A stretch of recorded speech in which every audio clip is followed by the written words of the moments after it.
आज हम नीति वचन के अध्याय 18, 19 और 20 का अध्ययन करेंगे। नीति वचन 18। जो दूसरों से अलग हो जाता है वह अपनी ही इच्छा पूरी करने के लिए ऐसा करता है और सब प्रकार की खरी बुद्धि से बैर करता है। मूर्ख का मन समझ की बातों में नहीं लगता, वह केवल अपने मन की बात प्रकट करना चाहता है।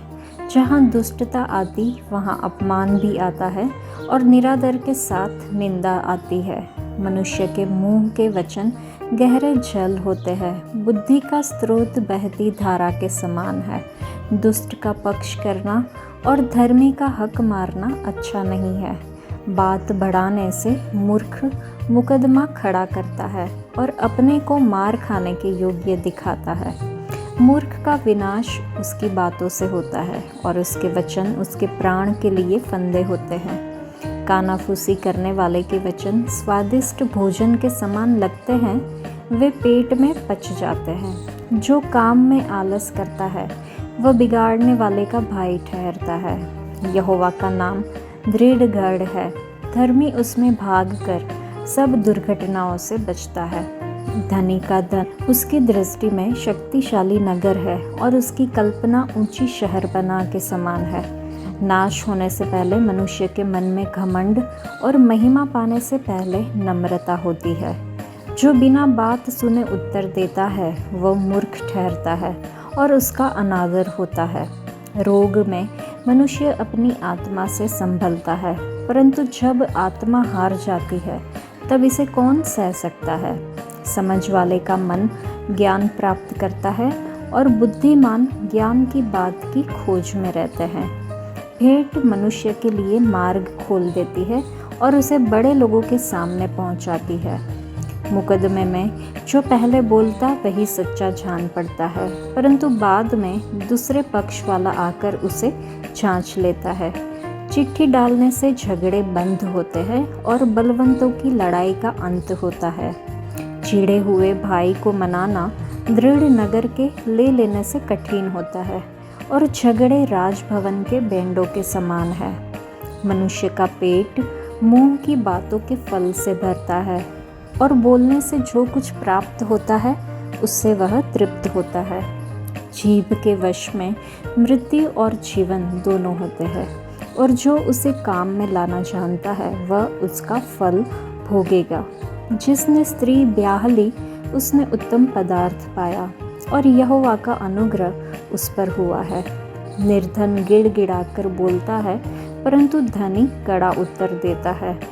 मित्रों के बढ़ाने से तो नाश होता है, परंतु ऐसा मित्र होता है जो भाई से भी अधिक मिला रहता है। यह अध्याय हमें सिखाता है कि जीभ के वश में जीवन और मृत्यु दोनों होते हैं, जो बुद्धिमानी से बोलने के महत्व पर जोर देता है।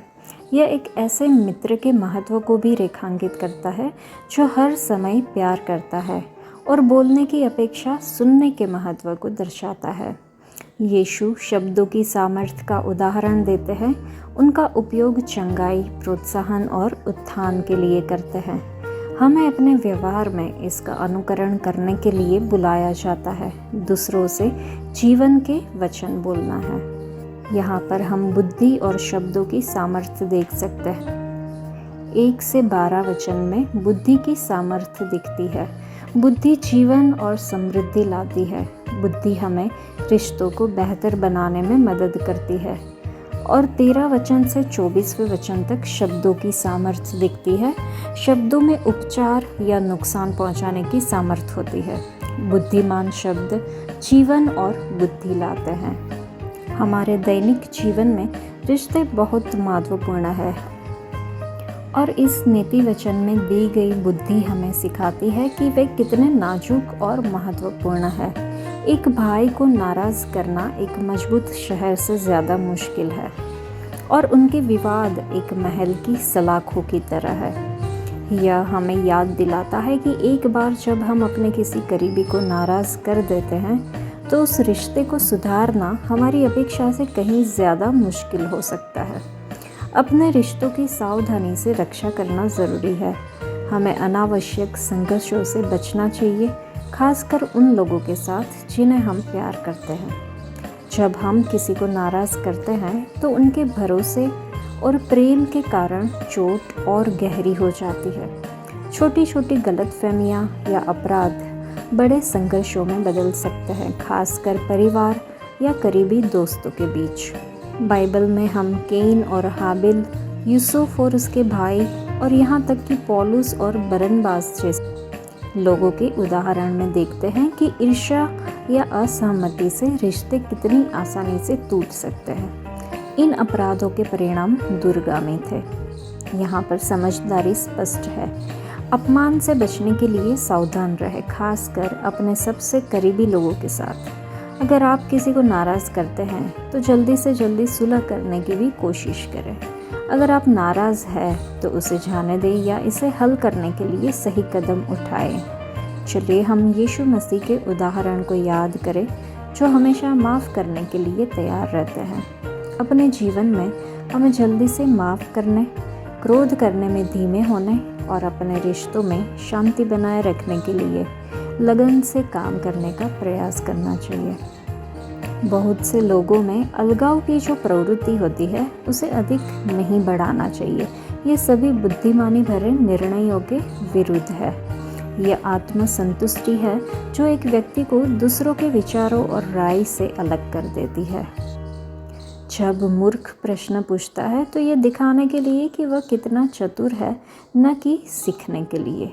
वह परमेश्वर के बजाय स्वयं पर केंद्रित होता है और उसकी मूर्खता इस गलत प्राथमिकता और गलत जगह से आनंद पाने के कारण होता है। यह एक तथ्य है कि अधिकांश व्यर्थ और मूर्ख लोग कभी भी संगति में संतुष्ट नहीं होते हैं, बल्कि अपनी मूर्खता और खालीपन दिखाने में संतुष्ट होते हैं। बुद्धिमान व्यक्ति की बुद्धिमानी भरी बातें गहरे पानी की तरह होती है। आप चाहे जितना भी पानी निकाल लें, आप उन्हें कम नहीं कर सकते। कई मूर्ख अपनी मूर्खतापूर्ण बातों के कारण बर्बाद हो गए हैं। मूर्खों का स्वभाव बहस करना होता है। उनके शब्द अक्सर उन्हें विवाद में लेकर आते हैं। नीति वचन 19। जो निर्धन खराई से चलता है वह उस मूर्ख से उत्तम है जो टेढ़ी बातें बोलता है।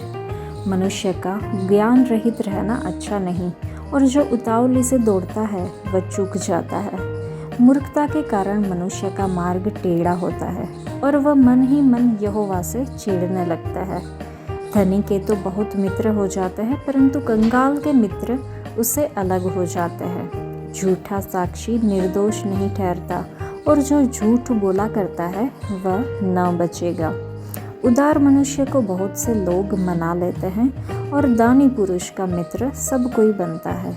जब निर्धन के सब भाई उसे बैर रखते हैं तो निश्चय है कि उसके मित्र उससे दूर हो जाए। वह बातें करते हुए उनका पीछा करता है, परंतु उनको नहीं पाता। जो बुद्धि प्राप्त करता वह अपने प्राण को प्रेमी ठहराता है, और जो समझ को रखे रहता है उसका कल्याण होता है। झूठा साक्षी निर्दोष नहीं ठहरता, और जो झूठ बोला करता है वह नाश होता है। जब सुख में रहना मूर्ख को नहीं फबता, तो हाकिमों पर दास का प्रभुता करना कैसे फबे। जो मनुष्य बुद्धि से चलता है वह विलंब से क्रोध करता है, और अपराध को भुलाना उसको शोभा देता है। राजा का क्रोध सिंह की गर्जन के समान है, परंतु उसकी प्रसन्नता घास पर की ओस के तुल्य होती है। मूर्ख पुत्र पिता के लिए विपत्ति है, और झगड़ालू पत्नी सदा टपकने वाले जल के समान है। घर और धन पुरखाओं के भाग से, परंतु बुद्धिमती पत्नी यहोवा ही से मिलती है। आलस से भारी नींद आ जाती है, और जो प्राणी ढिलाई से काम करता वह भूखा ही रहता है। जो आज्ञा को मानता वह अपने प्राण की रक्षा करता है, परंतु जो अपने चाल चलन के विषय में निश्चिंत रहता है वह मर जाता है। जो कंगाल पर अनुग्रह करता है वह यहोवा को उधार देता है, और वह अपने इस काम का प्रतिफल पाएगा। जब तक आशा है तब तक अपने पुत्र की ताड़ना कर, जानबूझकर उसको मार न डाल। जो बड़ा क्रोधी है उसे दंड उठाने दे, क्योंकि यदि तू उसे बचाए तो बारंबार बचाना पड़ेगा। सम्मति को सुन ले और शिक्षा को ग्रहण कर, ताकि तू अपने अनंत काल में बुद्धिमान ठहरे। मनुष्य के मन में बहुत सी कल्पनाएं होती है, परंतु जो युक्ति यहोवा करता है वही स्थिर रहती है। मनुष्य में निष्ठा सर्वोत्तम गुण है और निर्धन जन झूठ बोलने वाले से बेहतर है। यहोवा का भय मानने से जीवन बढ़ता है और उसका भय मानने वाला ठिकाना पाकर सुखी रहता है, उस पर विपत्ति नहीं पड़ने। आलसी अपना हाथ थाली में डालता है, परंतु अपने मुंह तक कोर नहीं उठाता। ठट्ठा करने वाले को मार, इससे भोला मनुष्य समझदार हो जाएगा, और समझ वाले को डांट, तब वह अधिक ज्ञान पाएगा। जो पुत्र अपने बाप को उजाड़ता और अपनी माँ को भगा देता है, वह अपमान और लज्जा का कारण होगा। हे मेरे पुत्र, यदि तू शिक्षा को सुनना छोड़ दे तो तू ज्ञान की बातों से भटक जाएगा। अधर्मी साक्षी न्याय को उपहास में उड़ाता है और दुष्ट लोग अनर्थ काम निगल लेते हैं। ठट्ठा करने वालों के लिए दंड ठहराया जाता है और मूर्खों की पीठ के लिए कोड़े है। यहाँ पे हम मूर्खता और गरीबी का गहरा प्रभाव देख सकते हैं। नीति वचन का पुस्तक गरीबी और धन से जुड़े कठिन वास्तविकताओं को ईमानदारी से उजागर करता है। गरीब लोग क्षणिक कष्ट झेल सकते हैं, लेकिन धनवान अक्सर अनंत पीड़ा में होते हैं। नीति वचन हमें दृष्टि से नहीं बल्कि विश्वास से चलना सिखाता है, ये समझाते हुए कि सांसारिक धन की अपेक्षा आत्मिक शांति अधिक महत्वपूर्ण है। आत्मा में यदि प्रज्ञा ना हो तो जीवन कभी अच्छा नहीं हो सकता। आत्मिक ज्ञान का अभाव मूर्खता और अधर्म की ओर ले जाता है। हमें यह समझना चाहिए कि पाप की ओर दौड़ने के बजाय हमें इसके प्रलोभनों से संघर्ष करना चाहिए। मूर्ख लोग अक्सर अपने जीवन की कठिनाइयों के लिए परमेश्वर को दोष देते हैं, जबकि वे स्वयं अपने गलत निर्णयों और विद्रोह के कारण कष्ट में होते हैं। गरीबों को अक्सर उनके मित्र और समाज द्वारा अस्वीकार किया जाता है, जो जीवन की कठोर वास्तविकता है। यीशु मसीह ने हमारे करीब आने के लिए खुद गरीब होना चुना, ताकि वे हमारी गरीबी और आवश्यकताओं को समझकर हमें उद्धार दे सके। परमेश्वर ने हमें शांति और प्रज्ञा में जीने के लिए बनाया है। हमें अपने जीवन के संघर्षों और मूर्खता के दोष को परमेश्वर पर डालने के बजाय उनके प्रेम और दया पर भरोसा करना चाहिए। इस अध्याय में वचन 5 और वचन 9 दोनों में कहा गया है कि झूठा गवाह दंड से नहीं बचेगा और जो झूठ बोलता है वह बच नहीं पाएगा बल्कि नष्ट हो जाएगा। इस अध्याय में एक ही कथन को 2 बार दोहराया गया है। यह इस बात का महत्व दर्शाता है कि हमें इस पर ध्यान देना चाहिए और इसका पालन करना चाहिए। आज कई परिवारों, कलीसियाओं, समाजों और अदालतों में लोग झूठी गवाही देते हैं। ईर्ष्या के कारण या रिश्वत के बदले में वे झूठी, अन्यायपूर्ण और अनैतिक रूप से गवाही देते हैं। ये स्पष्ट रूप से कहा गया है कि ऐसे व्यक्ति दंड से बच नहीं पाएंगे। इसलिए हमें सावधान रहना चाहिए कि हम झूठी गवाही न दें। निर्गमन की पुस्तक में लिखा है कि तुम झूठी गवाही नहीं देना, और नीति वचन में 21वें अध्याय में भी लिखा है कि झूठा गवाह नाश हो जाएगा। इसलिए चलिए हम झूठी गवाही को त्याग दें, पश्चाताप करें और प्रभु की ओर मुड़े। यह भी कहा गया है कि जो झूठ बोलता है वह बच नहीं पाएगा बल्कि नाश हो जाएगा। भजन संहिता में लिखा है कि जो झूठ बोलते हैं यहोवा उन्हें नष्ट कर देगा। इफिसियों की पत्री में भी लिखा है कि झूठ बोलना छोड़कर हर एक अपने पड़ोसी से सच बोले। बहुत से लोग झूठ बोलते हैं और बाद में खुद को यह कहकर माफ़ कर देते हैं कि मैं तो मजाक कर रहा था। लेकिन याद रखें, प्रकाशित वाक्य में 21वें अध्याय में है कि जो कोई झूठ बोलता है वह स्वर्ग के राज्य में प्रवेश नहीं करेगा। यूहन्ना रचित सुसमाचार में भी है, शैतान झूठा है और झूठ का पिता है। अपने दिल में कड़वाहट, जलन, घृणा और ईर्ष्या रखना और अपने मुंह से बहुत मीठी बातें करना सच्चा सत्य नहीं है, यह पाखंड है। परमेश्वर की आत्मा हम में से हर एक को झूठ को दूर करने, सच्चाई को बनाए रखने और उसके वचन के अनुसार जीने के लिए मदद करे, ऐसी हमें प्रार्थना करनी होगी। तो यह अध्याय बुद्धि की खोज को प्रोत्साहित करता है और आलस के खतरों के विरुद्ध चेतावनी भी देता है और इस बात पर जोर देता है कि सच्चा धन धार्मिकता से जीने से आता है। यह इस याद के साथ समाप्त होता है कि परमेश्वर का अनुशासन उसके प्रेम का संकेत है जो हमें बुद्धि की ओर ले जाता है। परमेश्वर का अनुशासन दंडात्मक नहीं है, बल्कि एक प्रेमपूर्ण सुधार है जो हमें उनकी बुद्धि और हमारे जीवन के उद्देश्य के करीब ले जाता है। नीति वचन 20। दाख मधु ठट्ठा करने वाला और मदिरा हल्ला मचाने वाली है। जो कोई उसके कारण चुप करता है वह बुद्धिमान नहीं। राजा का क्रोध जवान सिंह के गर्जन समान है। जो उसको रोष दिलाता है वह अपना प्राण खो देता है। मुकदमे से हाथ उठाना पुरुष की महिमा ठहरती है, परंतु सब मूर्ख झगड़ने को तैयार होते हैं। आलसी मनुष्य शीत के कारण हल नहीं जोतता, इसलिए कटनी के समय वह भीख मांगता और कुछ नहीं पाता। मनुष्य के मन की युक्ति अथाह तो है, तो भी समझ वाला मनुष्य उसको निकाल लेता है। बहुत से मनुष्य अपनी निष्ठा का प्रचार करते हैं, परंतु सच्चा व्यक्ति कौन पा सकता है? यह व्यक्ति जो अपनी सत्य निष्ठा पर चलता है, उसके पुत्र जो उसके पीछे चलते हैं वे धन्य हैं। राजा जो न्याय के सिंहासन पर बैठा करता है, वह अपनी दृष्टि ही से सब बुराई को छांट लेता है। कौन कह सकता है कि मैंने अपने हृदय को पवित्र किया अथवा मैं पाप से शुद्ध हुआ हूँ? घटते बढ़ते बटखरे और घटते बढ़ते नपुए, इन दोनों से यहोवा घृणा करता है। लड़का भी अपने कामों से पहचाना जाता है कि उसका काम पवित्र और सीधा है या नहीं। सुनने के लिए कान और देखने के लिए जो आंखें हैं, उन दोनों को यहोवा ने बनाया है। नींद से प्रीति न रख, नहीं तो दरिद्र हो जाएगा। आंखें खोल, तब तू रोटी से तृप्त होगा।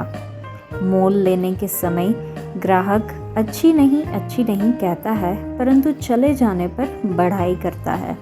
सोना और बहुत से बहुमूल्य रत्न तो है, परंतु ज्ञान की बातें अनमोल मणि ठहरी है। किसी अनजान के लिए जमानत देने वाले के वस्त्र ले और पराये के प्रति जो उत्तरदायी हुआ है उससे बंधक की वस्तुएं ले रख। छल कपट से प्राप्त रोटी मनुष्य को मीठी तो लगती है, परंतु बाद में उसका मुंह कंकड़ों से भर जाता है। सब कल्पनाएं सम्मति ही से स्थिर होती है और युक्ति के साथ युद्ध करना चाहिए। जो लुतराई करता फिरता है वह भेद प्रकट करता है, इसलिए बकवादी से मेल जोल न रखना। जो अपने माता पिता को कोसता, उसका दिया बुझ जाता और घोर अंधकार हो जाता है। जो भाग पहले उतावली से मिलता है, अंत में उस पर आशीष नहीं होती। मत कह मैं बुराई का बदला लूँगा, वरन यहोवा की बाट जोता रह, वह तुझको छुड़ाएगा। घटते बढ़ते बटखरों से यहोवा घृणा करता है और छल का तराजू अच्छा नहीं। मनुष्य का मार्ग यहोवा की ओर से ठहराया जाता है, मनुष्य अपना मार्ग कैसे समझ सकेगा? जो मनुष्य बिना विचारे किसी वस्तु को पवित्र ठहराए और जो मन्नत मानकर पूछपाछ करने लगे, वह फंदे में फंसेगा। बुद्धिमान राजा दुष्टों को फटकता है और उन पर दावने का पहिया चलवाता है। मनुष्य की आत्मा यहोवा का दीपक है, वह मन की सब बातों की खोज करता है। राजा की रक्षा कृपा और सच्चाई के कारण होती है और कृपा करने से उसकी गद्दी संभलती है। जवानों का गौरव उनका बल है, परंतु बूढ़ों की शोभा उनके पक्के बाल है। चोट लगने से जो घाव होते हैं वे बुराई दूर करते हैं और मार खाने से हृदय निर्मल हो जाता है। यह अध्याय मूर्खतापूर्ण कार्यों के परिणामों और बुद्धिमान सलाह के महत्व पर प्रकाश डालता है। किसी का चरित्र धन से अधिक महत्वपूर्ण है और सच्चा ज्ञान अक्सर विनम्रता से आता है।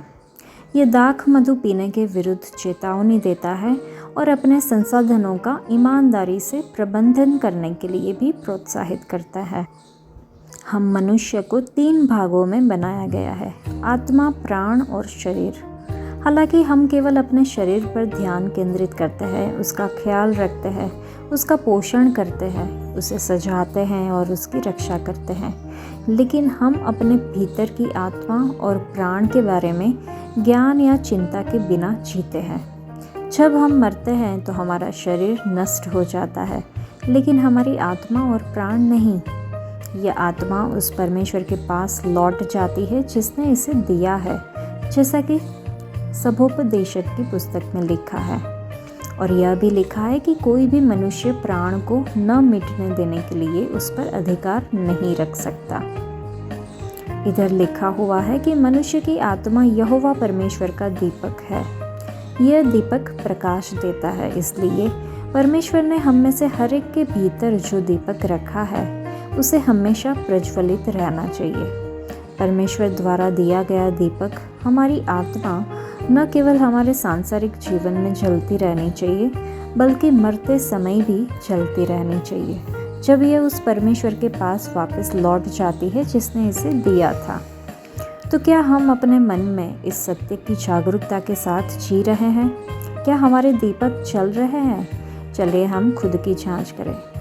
केवल अगर यह दीपक जलता है तो यह हमारे भीतर के पापों को खोज सकता है और उन्हें प्रकट कर सकता है, जिससे हम पश्चाताप और परिवर्तन की ओर अग्रसर होते हैं। तो हमें इस दीपक को जलाए रखने के लिए क्या करना चाहिए? भजन संहिता में लिखा है, क्योंकि हे यहोवा परमेश्वर, तू मेरा दीपक जलाएगा। परमेश्वर का वचन ही स्वयं हमारा दीपक और प्रकाश। नीति वचन के 6 अध्याय में लिखा है कि आज्ञा दीपक है और व्यवस्था ज्योति है। और नीति वचन के 24वें अध्याय में लिखा है कि दुष्टों का दीपक बुझ जाएगा। इस दीपक को निरंतर जलाए रखने के लिए पवित्र आत्मा का तेल कभी भी नहीं सूखना चाहिए। इसे निरंतर डाला जाना चाहिए। हमें वचन के अनुसार जीना चाहिए और इस अंधेरी दुनिया में प्रकाश की तरह चमकना चाहिए। सावधान रहे कि आपका प्रकाश बुझ न जाए। दूसरों के सामने अपना प्रकाश चमकाएं, जैसा कि यीशु मसीह ने निर्देश दिया था। हमारे दीपक को न केवल जलना चाहिए बल्कि चमकना भी चाहिए। जैसे यीशु ने अपनी आत्मा को पिता को सौंपते हुए कहा, पिता, मैं अपनी आत्मा को आपके हाथों में सौंपता हूँ। हमें भी अपनी आत्मा, अपना दीपक परमेश्वर को सौंपना चाहिए, जो हमारी दौड़ पूरी होने तक चलता रहे और चमकता रहे। पवित्र आत्मा हम में से हर एक को ये पूरा करने में मदद करे, ऐसी प्रार्थना कर। जिस प्रकार अनुशासन और दंड के द्वारा एक बच्चे की आत्मा को मृत्यु से बचाने के लिए उसके मन की मूढ़ता को दूर करने में मदद करती है, वैसे परमेश्वर कभी कभी हमें ताड़ना देने के लिए हमारे मन को जांचते हैं। मनुष्य की आत्मा और उनका वचन यहोवा का दीपक है, जो मनुष्य की सब बातों पर प्रकाश डालता है, और यदि वह बुराई देखता है तो उसे फटकता है। जब कोई राजा न्याय के सिंहासन पर बैठता करता है तो वह अपनी दृष्टि ही से सब बुराई को छांट लेता है। कौन कह सकता है कि मैंने अपने हृदय को पवित्र किया है और मैं पाप से शुद्ध हुआ हूँ? चोट लगने से जो घाव होते हैं वो बुराई दूर करते हैं, और मार खाने से मनुष्य की आत्मा निर्मल हो जाती है। आंतरिक ताड़ना के बारे में अगर हम देखें तो बालक को उसी मार्ग की शिक्षा दे जिसमें उसको चलना चाहिए, और वह बुढ़ापे में भी उससे नहीं हटेगा। इसी तरह है परमेश्वर की संतान, जो स्वर्गीय पिता द्वारा अनुशासित और प्रशिक्षित होती है। वह चतुर होगा और स्वयं विपत्ति को देखते छिप जाता है और कांटों और फंदों से दूर रहता है। लिखा है कि मत कह कि मैं बुराई का पलटा लूँगा, वरन यहोवा की बाट जोता रहे, वह तुझको छुड़ाएगा। हमें बदला नहीं लेना चाहिए, बदला लेने वाला परमेश्वर है। हालांकि अपने न्याय की इच्छा करना मनुष्य का स्वभाव है, लेकिन यह उसकी इच्छा नहीं है कि तुम अपने हाथों में मामले को लो। परमेश्वर जो न्याय प्रिय है वह न्याय करेगा। भले ही पृथ्वी पर न्याय न हो, लेकिन आप निश्चिंत हो सकते हैं कि परमेश्वर न्याय करेगा जैसा उसने वादा किया है। आप जो भी सामना करें उसे परमेश्वर के हाथों में छोड़ दें और जो सही है उसे करने के लिए उस पर भरोसा करें। आज के लिए इतना ही। परमेश्वर आप सबको आशीष दे। धन्यवाद।